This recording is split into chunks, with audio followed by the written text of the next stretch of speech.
আমার নতুন একটি ভিডিওতে তোমাদের সকলকে স্বাগত জানাই। আশা করছি তোমরা সকলে খুব ভালো আছো। শ্রদ্ধেয় সৌমিত্র চট্টোপাধ্যায়ের লেখা ভালোবাসা কী?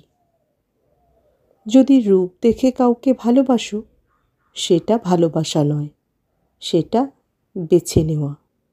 যদি কারোর দেহ দেখে ভালোবাসো, সেটা ভালোবাসা নয়, সেটা লালসা। যদি কারোর টাকা দেখে ভালোবাসো, সেটাও ভালোবাসা নয়, সেটা লোভ। তাহলে ভালোবাসা কাকে বলে?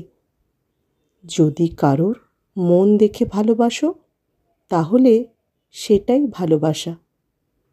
যদি তুমি এক নজর তাকে দেখার জন্য ছটফট করতে থাকো, তাহলে সেটাই ভালোবাসা।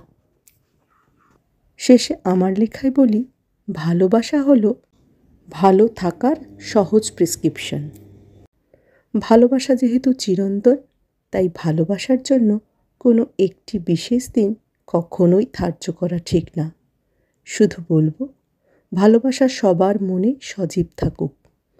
জীবনে ভালোবাসা পাওয়া যেমন বড্ড কঠিন, তেমনি ভালোবাসা আগলে রাখাও খুব সহজ নয়। তাই ভালোবাসায় ভরা থাক সকলের জীবন। আজ তবে আসি, সবাই খুব ভালো থেকো। টাটা।